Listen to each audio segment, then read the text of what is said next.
എന്നൊക്കെ സത്യം പറയല്ലോ, ഞാൻ മദർസയിൽ 6ാം ക്ലാസ് വരെ പോയ ഒരാളാണ്. പക്ഷെ മദർസയിൽ എന്നെ പഠിപ്പിച്ച കുറെ കാര്യങ്ങളുണ്ട്. അതൊക്കെ ഇപ്പൊ എനിക്ക് ആലോചിക്കുമ്പോ ദേഷ്യമൊക്കെ വരും. അപ്പോ അത് തിരിച്ചറിവുകളാണ്. ഓരോ സിറ്റുവേഷൻ, ഓരോ സ്റ്റേജിൽ നമ്മള് ലോകം കാണാന്ന് പറയില്ലേ, നമ്മളിങ്ങനെ ഓരോന്ന് കാണുകയോ അറിയുകയോ ഓരോ ആൾക്കാരോട് സംസാരിക്കുമ്പോഴാണ് നമുക്ക് കൂടുതൽ കാര്യങ്ങൾ മനസ്സിലാവുന്നത്. ഈ പെണ്ണ് മദർസ് പോയിനോലോ 6ാം ക്ലാസ് വരെ പഠിച്ചിരുന്നു പറയുന്നു. ഒന്നും പഠിച്ചിട്ടൊന്നുമില്ല.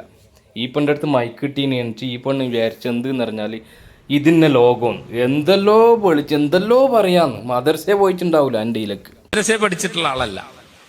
പക്ഷേ ഇപ്പൊ പല ആൾക്കാരും പ്രചരിപ്പിച്ചുകൊണ്ടിരിക്കുന്നത് മദ്രസയിലൊക്കെ തീവ്രവാദം പഠിപ്പിക്കേണ്ടതാണ്. അങ്ങനെയാണ് നാട്ടിലൊക്കെ പ്രചരിപ്പിക്കുന്നത്. ആ പ്രചരണം എന്നെ ബാധിക്കാറില്ല. ഞാൻ മദ്രസയെ പഠിച്ചിട്ടില്ല. അവിടെ എന്താ പഠിപ്പിക്കണമെന്ന് കൃത്യമായിട്ട് എനിക്ക് അറിഞ്ഞുകൂടാ, അത് ശരിയാ. പക്ഷേ മദ്രസയിൽ തീവ്രവാദമാണ് പഠിപ്പിക്കുന്നതെന്ന് എന്നോട് എൻ്റെ അടുത്ത് ബസ്സിലിരിക്കുന്ന ഒരാൾ പറഞ്ഞാൽ ഞാൻ അയാളോട് കലഹിക്കും. അതെന്തുകൊണ്ടാണ് എനിക്ക് അതിനുള്ള ഊർജം എവിടുന്നാ കിട്ടിയത്? അത് ഞാൻ സാഹിത്യം പഠിച്ചതുകൊണ്ടാണ്. വൈക്കം മുഹമ്മദ് ബഷീറിന്റെ എൻ്റെ ഉപ്പാപ്പയ്ക്ക് ഒരു അന ഉണ്ടായിരുന്നു എന്നുള്ള നോവലിലെ കുഞ്ഞുപാത്തുമ്മ, ആ കുഞ്ഞുപാത്തുമ്മേനെ പഠിച്ചൊരാൾക്ക്, ബഷീറിനെ വായിച്ചൊരാൾക്ക് ഇസ്ലാമിനെ പറ്റി ബഹുമാനവും സ്നേഹവും ആദരവുമല്ലാതെ ഒരിക്കലും തെറ്റായ ഒരു ധാരണ ഉണ്ടാവില്ല. അയാളൊരു മുസ്ലിമായി ജീവിച്ചോളണമെന്നില്ല.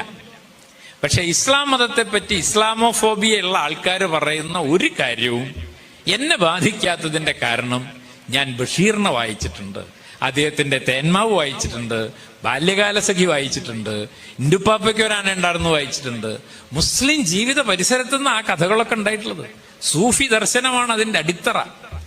അതുകൊണ്ട് എന്നെ സംബന്ധിച്ചിടത്തോളം ആ ഇസ്ലാം മതം എന്ന് പറയുന്നത് എനിക്ക് കൂടി ആകർഷണം തോന്നുന്ന വലിയൊരു ചിന്താലോകമാണ്.